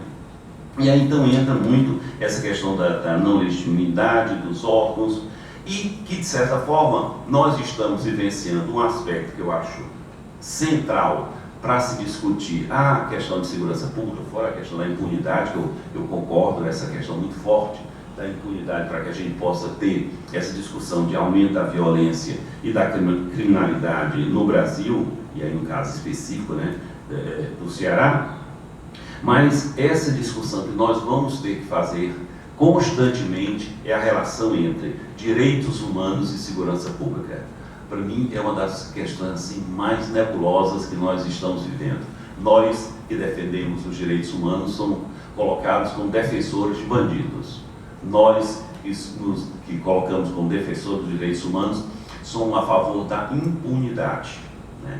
Então é interessante ver que tipo de não avanço nós estamos tendo nessa relação. E isso vai, de certa forma, rebater fortemente na questão da aplicação da lei e da ordem em um Estado democrático de direito. E que eu acho que a gente vai ter, de certa forma, avançar bastante nessa discussão de como é possível você aplicar a lei, aplicar a ordem dentro desses princípios do Estado democrático de direito. A questão da tolerância, a tolerância zero, né? Que eu acho, em princípio, eu vejo muito mais pontos negativos que positivos, né, na aplicação da tolerância zero, mas poderia também ser estudado. Eu acho que é negativo, tá? Para mim, por exemplo, as questões, por exemplo, uma existência de tolerância zero no Brasil, nós iríamos ter novamente um reforço a uma apartheid social muito forte, e nós teríamos novamente uma punição de negros, pobres e favelados, tá? Então, nesse sentido, eu tenho muita preocupação da gente, de certa forma, ter que avançar, porque isso o doutor Cândido tem razão, para uma tolerância zero Nova York não é uma questão só de prender, deve acoplar a várias políticas, inclusive políticas sociais mesmo, mas, de certa forma, nós temos muita dificuldade. Eu me lembro, repetindo aí já o nome que o doutor Cândido falou, do Mainha, eu entrevistando o Mainha, primeira vez, uma das perguntas que eu faço ao Mainha é se ele é a favor da pena de morte. E o Mainha, no primeiro momento, disse que era. Eu sou a favor da pena de morte. Eu sou a favor da pena de morte porque se tivesse pena de morte no Brasil, não precisaria de um Mainha. As pessoas que eu tive que matar, ele era essa pessoa, o próprio, os juízes, né, já teriam mandado matar. Aí ele começou a pensar, mas ele disse assim: professor, não sou a favor da pena de morte, não, porque se existir pena de morte no Brasil, só nós é que vamos morrer. E é isso mesmo, né? Que eu acho que é nessa perspectiva que a gente teria que discutir uma situação da segurança pública. E aí, entrando um pouco em situações mais específicas mesmo, nesse momento atual que nós estamos vivendo de segurança pública, que eu achei um momento riquíssimo, viu, Fernando, para a gente poder discutir segurança pública. Eu estava animado, porque é uma mudança da cúpula, né, da polícia. Vocês têm acompanhado no jornal, né? Então, houve uma mudança do secretário de Segurança Pública, e ontem ele anunciou a mudança na cúpula dele, na Polícia Militar, na Polícia Civil e no Corpo de Bombeiro, né? Ele só deixou os dois, que é o médico, né, que é o perito geral, né, do IML, que é o Dr. Maximiano, e deixou um coronel lá na academia, que eu achava que devia ser um civil, tá? Eu continuo achando que a academia deveria estar sendo dirigida por um civil, mas ele não mexeu nesses que são cargos civis, né? Os três de cúpula militar ele mudou, né? Então eu estava muito esperançoso. Então eu acho que a gente vai ter uma ótima oportunidade para se discutir essa nova situação da segurança pública. Eu concordo com o Dr. Cândido, nós não temos uma política de segurança pública no Estado. E nós vivemos, são dilemas, né? O primeiro grande dilema que nós vivemos é essa questão de que mais investimento na área, né? Mesmo que possa ser um uso indevido dessa verba, mas existe, né, esse aumento de verbas para a área de segurança pública, mas nós temos a questão da não diminuição da violência e da criminalidade de homicídios, né, no estado do Ceará. E que é interessante porque também nós poderíamos visualizar alguns pontos positivos, né, na área de segurança pública no Estado. Eu destacaria três, né, pontos para que a gente possa debater. O primeiro é a questão do Ronda do Quarteirão. Para mim, ele foi um programa que poderia ser um grande avanço, mesmo com vários equívocos. O grande equívoco do Ronda do Quarteirão é que ele não foi preparado para ser uma política específica. Ele foi colocado como sendo a política de segurança pública do Estado do Ceará. Segundo, ele foi muito mais pensado como uma questão de uma grife, né, do governo, que eu também acho isso errado. Tá? Mas é interessante que o Ronda do Quarteirão, ele, mesmo com a questão do Hilux, que eu também acho que não precisaria termos essas... Mas o Hilux terminou sendo positiva. E eu mudo, eu digo assim, não, é interessante. Eu estava fazendo uma visão totalmente negativa, mas as pessoas se sentiram seguras ao lado de um carro bonito. Né? Isso, se a gente está caminhando ou buscando uma questão de uma segurança, né, ou diminuição da insegurança, se a Hilux ela tem esse papel, vamos deixá-la, né, funcionar. E teve todo aquele papo inicial da proximidade, né, da questão de se tornar uns policiais conhecidos, eles todos com o uniforme bonito, né, com design, essas coisas, que também é uma coisa positiva. Vocês não sabem a relação que tem entre o uniforme policial e a proximidade que esse uniforme dá para a população. Isso tem estudos que mostram a cor, né? Então isso tudo foi feito para a questão do Ronda do Quarteirão.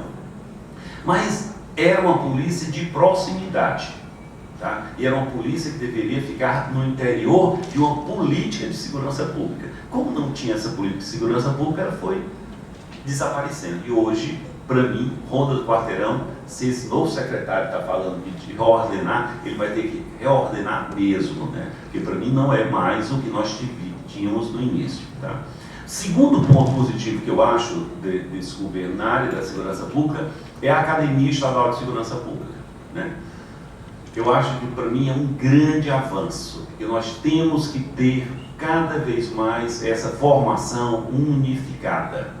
E isso era uma coisa interessantíssima. Nós não fizemos grandes questões lá na academia, mas só você ter a possibilidade de estar formando num espaço único, né, a questão do policial militar, do corpo de bombeiro, da perícia forense e de que mais? Da Polícia Civil, você já tem um grande avanço. E lá, inclusive no período que eu passei lá, era impressionante a questão da repercussão positiva que tinha entre os soldados, né? Os oficiais nunca aceitaram, porque acabaram com a academia de Gafacó. Quem é que os oficiais iam aceitar essa academia de Gafacó desaparecendo, né? Mas para mim, foi um grande avanço. E é um avanço, eu inclusive que tive a oportunidade de falar da academia em quase todo o Brasil, até mesmo no exterior, é uma coisa assim inovadora, totalmente inovadora. E que é uma coisa positiva, mas parece que também eu não sei como é que está dando continuidade. A terceira questão positiva foi a questão da controladoria, né? Até esse atual secretário era o antigo controlador. E é interessante que essa controladoria, para mim, o lado positivo, com todos esses aspectos negativos que o Dr. Cândido já destacou, é o fato dela sair do seio da corporação. E isso é uma coisa positiva. É a possibilidade, estou vendo aqui o Lenho, né, que está estudando isso, né, é um dado positivo. Você ter essa possibilidade de você ter um órgão fora dessas instituições. Tá? Aí entra muito uma situação que nós vivemos também muito forte no estado do Ceará, foi a grande mudança que nós tínhamos do doutor Roberto, né, que era o primeiro secretário de segurança do período Cid, para o coronel Bezerra no segundo governo Cid. Né?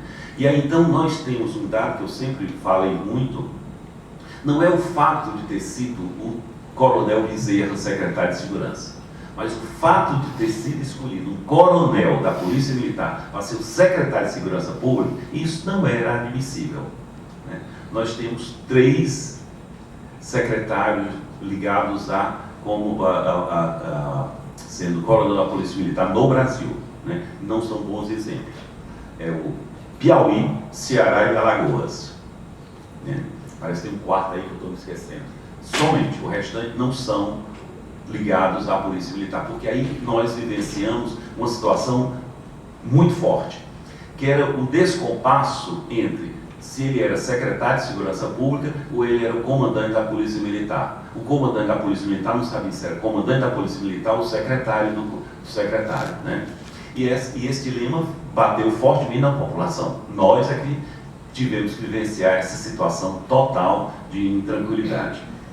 E então, nesse tipo de situação, é interessante se a gente pudesse pensar um pouco como seria possível uma política de segurança pública cidadã.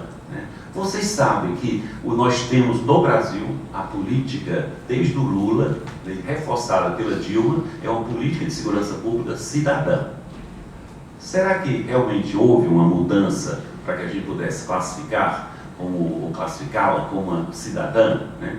E então, nessa discussão, o primeiro ponto que eu levantaria aqui para uma reflexão sobre segurança pública, eu sou super educado, viu? Quando me pedem para falar, eu preparo meu texto, disseram que eu falar de segurança pública, vamos lá. Então, eu estava pensando o seguinte: que polícia nós queremos, ou que tipo de polícia precisamos? Eu acho que a primeira pergunta, não é, doutor Cândido, que deveria ser feita: que polícia nós queremos? Que polícia nós precisamos? Será que essa polícia que nós temos aí é a polícia que nós queremos? Será que a polícia que está aí é a polícia que nós estamos precisando? Provavelmente não. Né? Um outro aspecto que eu acho que é interessante, é isso que eu tenho batido muito nessa minha fala: como seria possível a gente aplicar a lei, a ordem, o Estado democrático de direito, que é uma grande dificuldade que nós temos. Nós somos preconceituosos, mas nós achamos que um preso não tem direito. Ele fez uma pena, né? Ele cumpriu um desvio, e essa pessoa não tem direito. Então, inclusive, nós passamos a dizer que as nossas cadeias, eles têm quase um hotel.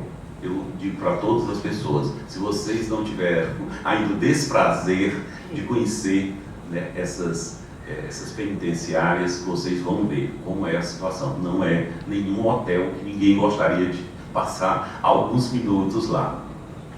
E aí entra muito colado a essa discussão, essa relação que eu fiz também, da gente poder discutir a relação entre segurança pública e direitos humanos, que eu acho que é um ponto também que a gente teria que enfrentar. E aí entra no sentido bem de uma esfera de uma possível articulação ou de existência de uma política de segurança pública. Para mim, nós temos que trabalhar uma política de segurança pública com 2 níveis de articulação. Para mim, eu acho que nós temos que fazer uma articulação interna dos órgãos de segurança pública. Eu acho que nós não podemos trabalhar somente com uma ponta, nós temos que trabalhar, eu estou imaginando, vários níveis, né, nessa política de segurança pública, desde a guarda municipal, né, onde o primeiro nível, o primeiro contato com a população deveria ser a guarda municipal desarmada. Eu sou totalmente contra uma guarda municipal armada. Ela tem que andar bem equipada, e é equipada com todos esses instrumentos que hoje em dia a sociedade nos possibilita. Tá? O segundo nível seria essa polícia de proximidade, que seria o ronda do quarteirão. Tá? E o terceiro nível é que seria essas polícias especiais, as polícias ostensivas. Porque o grande problema que nós temos é que para qualquer ato é chamado a polícia ostensiva, uma polícia que não é preparada para trabalhar com nenhum movimento social, caso claro agora dessas manifestações mais recentes. O outro ponto que eu também gostaria de trazer aqui para vocês é que a polícia tem que trabalhar muito fortemente com o uso gradativo da força, que é uma questão que também não se discute na polícia. E hoje é o prato do dia, né, de qualquer política de segurança pública, é se trabalhar com o uso gradativo da força. Isso é o fato de claramente se trabalhar como se nós tivéssemos um grande pêndulo. Pode deixar. Eu tenho medo, mas ele está aqui quietinho. Um pêndulo. Pois é, Ceará, e o Ceará não sei como é que está. O pêndulo, esse pêndulo que a gente pudesse analisar a questão do uso da força, gradativo da força. Onde é interessante que a gente tem, de um lado, dessa questão do uso gradativo da força, o máximo de direito de uma pessoa que cometeu um delito e o menos de força possível para ser usado. Do outro lado, isso é que delimita o uso gradativo da força, é onde você tem menos direito da pessoa que cometeu o delito e mais força. Por último, eu acho que é interessante que a gente pudesse trabalhar com uma polícia, que eu digo que seriam 3 P's, né? Uma polícia de proximidade, que eu acho mais interessante que até uma polícia comunitária, uma polícia de proximidade, uma polícia preventiva e uma polícia proativa. Eu acho que nós temos que avançar nesses 3 P's, né? E deixar claro que cada vez mais fica bastante delimitada a questão de que as práticas policiais elas estão trabalhando fundamentalmente com resolução de conflitos sociais. Nas pesquisas que nós temos feito aí, isso, qualquer estatística a partir de jornais nós podemos concluir isso também, é que 80% ou até mais dos casos que são de polícia são casos sociais, que não são casos necessariamente de polícia, mas que a polícia deve agir. Esse caso que o doutor Cândido falou, eu acho muito importante, é você ser proativo, você se antecipar diante de um caso que depois vai aparecer como de homicídio. Que é o caso, inclusive, que nós, nas nossas pesquisas, eu me lembro que eu presenciei um dia numa delegacia, onde um delegado chega lá uma mulher, uma senhora, reclamando do marido, né? E dizendo que o marido tinha batido nela. O delegado se vira para mim e disse, olha, é só esses casos, isso não é isso, é caso bastante social, não é caso para mim. Depois de 6 vezes essa mulher aparece morta. Poderia perfeitamente a polícia agir naquele momento. E são repetitivos esse caso, nós vamos encontrar várias situações. E aí é interessante que a gente está vivendo, de certa forma, 2 aspectos que são tendências universais, tá? Aqui eu não estou e limitando ao Brasil. São tendências universais. Uma é a questão da desmilitarização. Eu acho que a gente vai ter que enfrentar essa questão da desmilitarização. As pessoas, inclusive, confundem o que é desmilitarização, que é a perda de ordem, a perda de hierarquia, a perda de disciplina. Não é nada disso, é você, de certa forma, preparar a sociedade, ou a polícia, aliás, para acompanhar toda a complexidade do mundo contemporâneo. Preparar uma polícia para trabalhar com a questão da juventude hoje, que é um dos grandes problemas que nós vivemos, questão dos respeitos às diferenças, a questão do tratamento dessas manifestações sociais. Então, encerrando, eu gostaria de dizer que a competência dos órgãos de segurança está diretamente ligada ao respeito ao cidadão possuidor de direitos. Muito obrigado.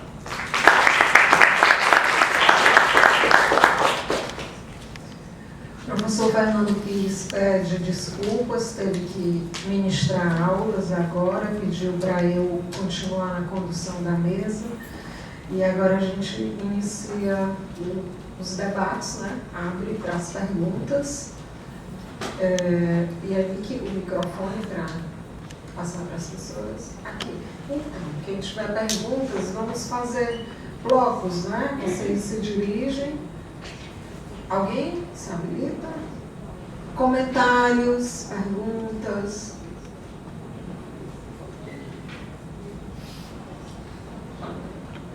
Pode chegar aqui, acho que de 3 pessoas, aí a gente fecha um grupo.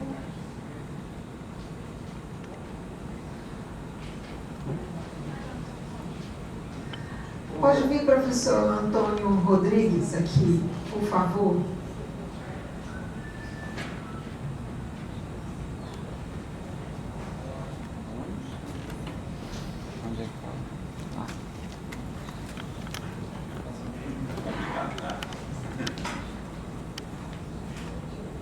Bom, sempre que se fala em segurança pública, se fala nas polícias.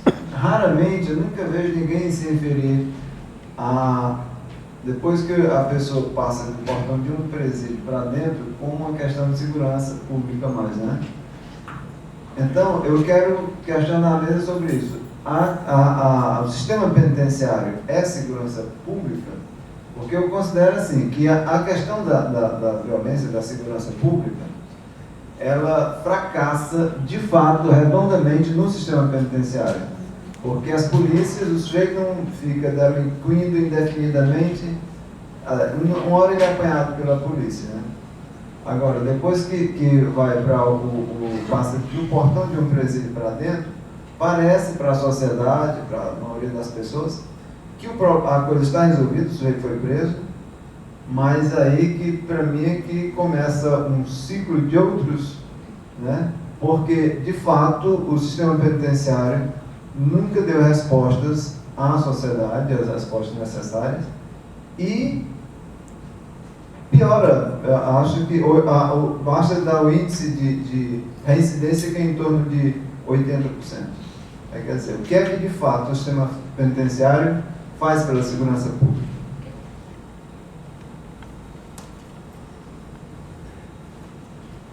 Mais alguém agora?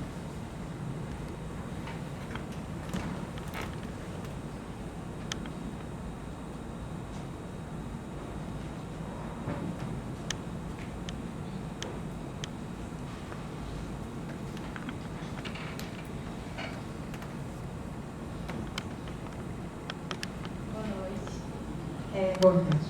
Primeiro, agradecer a oportunidade. Eu acho que é sempre bom a gente estar discutindo segurança pública, principalmente nesse contexto em que foi muito bem explorado aqui durante a noite. E, na verdade, o questionamento que eu gostaria de fazer é justamente sobre essas notícias que foram vinculadas hoje e que estão sendo divulgadas com alguma frequência. Oi? Nós gostaríamos que você dissesse o nome e de onde. Ah, tá, desculpa.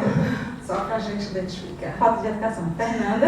Não, só Eu sou aluna do doutorado da UFC no programa de Sociologia. Fernanda. Então, Hoje foram divulgadas 2 notícias de casos de pessoas que reagiram a assaltos, perseguiram o assaltante e acabaram por matá-los, né? E o que mais... essas notícias têm sido divulgadas com alguma frequência, né? Os casos não estão sendo tão isolados. Eu não sei se eu estou prestando mais atenção nessas notícias, né? Porque coincidentemente é o meu tema de estudo no doutorado. Mas um dos fatores que me chama muita atenção são os comentários das pessoas a essas reportagens, que é justamente a frase que é repetida inúmeras vezes, que bandido bom é bandido morto, que o cidadão, já que o Estado não faz, tem que se armar e tem que agir por conta própria. Então, assim, o que eu tenho percebido é que não mais existe a ideia reforçada de que a polícia deve agir, né, de que nós estamos precisando de polícia. E está sendo voltada uma ideia de que o próprio cidadão é que tem que agir. A polícia sendo colocada em segundo plano e o cidadão e o armamento dele sendo colocado no plano principal. E aí eu queria perguntar em que medida, né, isso está refletindo esse contexto atual da segurança pública e como é que essa situação tem que ser percebida não só pela polícia e pela política pública, né, mas por nós, né, cidadãos e estudiosos também desse fenômeno.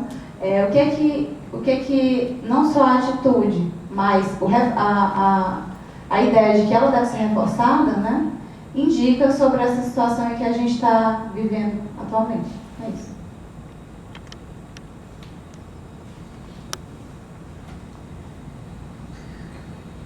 Mais uma pessoa para a gente fechar esse bloco, pode ser agora.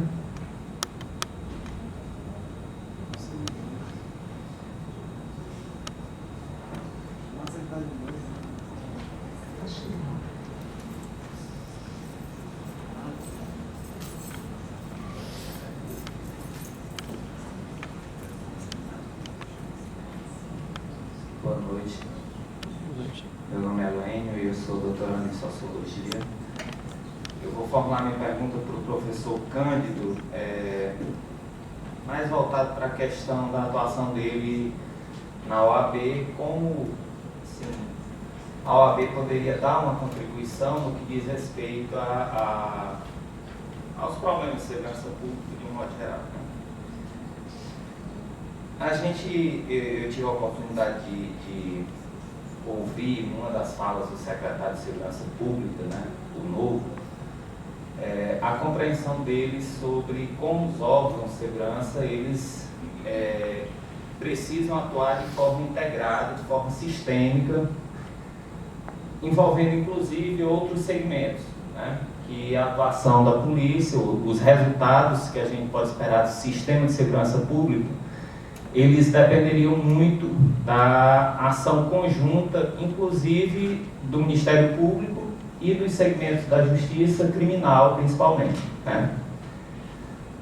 Ele não está aqui, não pode nos responder como isso seria feito. Eu acho que, não sei, eu acho que falta alguns recursos legais para isso, né? Já que, como o senhor frisou aqui hoje à noite, o chefe do executivo ele não tem essa influência sobre o Poder Judiciário, nem mesmo sobre as pequenas causas, e como a OAB ela poderia, de certa forma, mediar a formação de um pacto, digamos assim, um tanto não institucionalizado, porque não existe, a meu ver, um recurso para isso, né, para que houvesse esse compromisso. A gente percebe como, eu fiquei feliz particularmente quando eu escutei essa fala do meu secretário, porque a gente percebia algumas ações muito provincianas do antigo secretário, a ênfase em ações que os estudos sobre polícia demonstram que são ações que produzem um efeito colateral negativo, né, para os direitos humanos, né, como ações... A polícia, mundo afora, tem se demonstrado que ela não trabalha bem quando ela trabalha por produção, né? Você oferecer prêmios para que a polícia apreenda armas ou efetue prisões é um recurso, tem sido uma medida que tem se demonstrado uma medida que produz um efeito colateral muito negativo para os direitos humanos, né?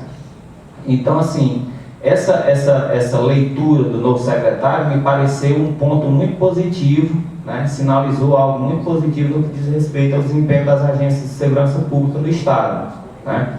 Embora, como eu disse, a gente sabe que falta um recurso, um instrumento legal para que haja essa conjugação de esforços para que o Ministério Público atue de forma mais célere, para que os segmentos do Poder Judiciário, da Justiça Criminal, mantenham essas pessoas que, dentro dos limites da legislação penal, né, mantenham o sistema prisional, porque os segmentos, principalmente os segmentos da Polícia Militar que trabalham no policiamento ostensivo, eles se veem extremamente desmotivados por prenderem a mesma pessoa numa mesma semana 2, 3 vezes, né? Pessoas que eles prendem, às vezes, em flagrante, nesses pequenos casos, de acordo com a fala do professor Cândido, que foi muito precisa, eles prendem diversas vezes as mesmas pessoas, às vezes que não estão dentro desse limite, né, que não são contempladas pelas penas, pela substituição de penas ou por medidas alternativas que não impliquem encarceramento, mas por crimes graves, né? Não só o caso de menores, de pessoas que estão albergadas aí pela imputabilidade, mas de pessoas que praticam crimes como assalto, né, naquele cruzamento ali, por exemplo, que é um foco de assalto muito grande, da Rua Barbosa ali, né? E isso repercute de forma, assim, muito... pode ser contabilizado como uma espécie de desestímulo muito grande para a ação desses agentes da polícia. A gente não tem em conta muitas vezes, eu estou me estendendo muito no comentário, a pergunta é essa, eu já parei, eu já estou enveredando aqui num pouco de reflexão, talvez, mas é um pouco para... Como eu estou tentando compreender um pouco a Polícia Militar, e a meu ver, a gente ainda desconhece muito sobre essas instituições, sobre o que elas fazem, como elas fazem, né, e qual o papel de cada uma delas nessa estrutura sistêmica da justiça criminal, né? Então, isso para mim tem sido impactante, né? O trabalho de um advogado, o trabalho de um professor, o trabalho de um médico, a gente sempre tem recursos muito... assim, do professor nem tanto, mas para mensurar a efetividade desse serviço da polícia, um policial militar que está na rua, né, esse desestímulo que é provocado por essa recorrente ineficiência dos outros segmentos do sistema de justiça criminal faz com que o sujeito esteja na rua, como um soldado que eu ouvi há poucos dias, que diz que está só para cumprir tabela, né? Então, que acaba mascarando muito todos os outros dados que a gente tem, a quantidade de efetivo, a quantidade, seja a remuneração que ele está recebendo, faz com que ele esteja ali, como ele disse, né, só para cumprir tabela. Então, para fechar, e me desculpando por ter me estendido aí na minha pergunta, né, eu fugi um pouco, mas seria basicamente isso, professor Cândido. Em que medida a OAB, né, em que medida a OAB poderia funcionar como uma mediadora para a formação de um pacto, né, já que a gente não tem como articular isso de forma institucionalizada para que realmente esses outros segmentos do sistema de justiça criminal eles atuem de forma ali colado com as agências policiais. Obrigado e desculpe mais uma vez. O professor César sugeriu que se tiver mais alguém que queira fazer alguma pergunta, um comentário, que se junte para a gente fechar nesse bloco.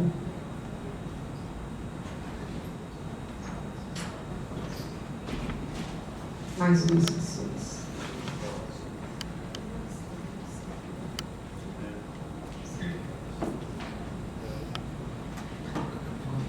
Boa noite, meu nome é Orlana Raquel, eu sou estudante do mestrado de Políticas Públicas da UFC e minha pergunta seria, mais um questionamento. A gente sabe que a gente está vivendo um pânico social, né?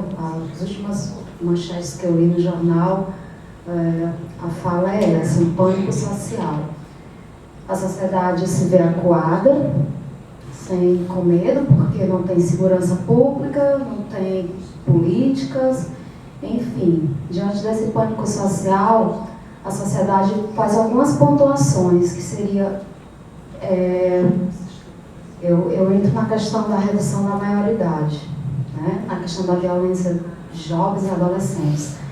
E aí eles colocam que a resolução do problema do adolescente infrator está na questão da redução. E aí eu abro um questionamento. Até que ponto essa redução vai trazer melhoria? Uma vez que a gente sabe que são vários fatores que emergem nessa problemática. E aí eu pergunto, será que isso vai reduzir a maioridade? Diante dessa discussão que a gente está fazendo agora, diante de falta de política pública, isso ao meu ver, essa questão, essa resolução da questão de redução seria a opção mais óbvia, né? Então fica esse questionamento.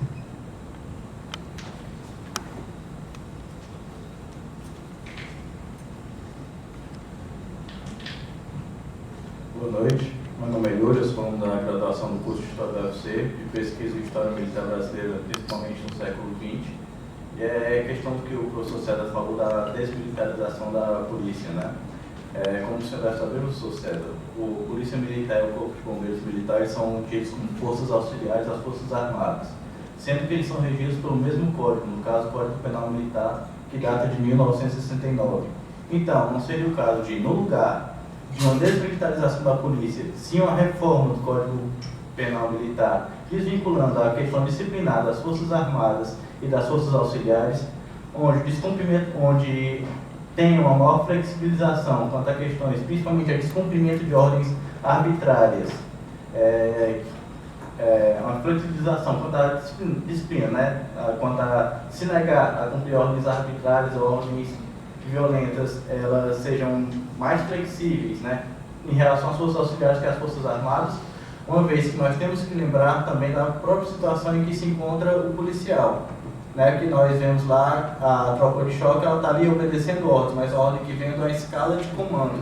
Então quem está executando a ordem, ele é obrigado a executar aquela ordem, né? Por quê? Porque senão ele pode alegar, ele vai responder processo sobre isso, pode alegar que a ordem era arbitrária, se negava a fazer aquilo ali, mas isso tudo vai ter. Por exemplo, enquanto o processo estiver acontecendo, ele não pode ser promovido. Policial. Na verdade, senhor sabe... Hoje mais não. Não pode? Não, hoje ele vai visitar a docência. Traz os outros. Hoje ele continua, ele é promovido. Porque eu até... Algum tempo atrás não era. Pois é, e ele ficava com a promoção dele congelada durante... Então, mesmo assim, ele tem uma série de problemas. Quando ele facilita a questão do desligamento dele, é bem da disciplina, que é uma questão muito séria. Então, assim, no lugar da desmilitarização da polícia, que quebra muito a questão da hierarquia, que eu vejo como fundamental nesse preceito, uma vez que o policial, numa situação de enfrentamento ao crime, ele está buscando a administração do caos, que essa é a situação. Há uma reforma, uma flexibilização em relação às forças auxiliares das questões disciplinares. Então, mas não fala ainda.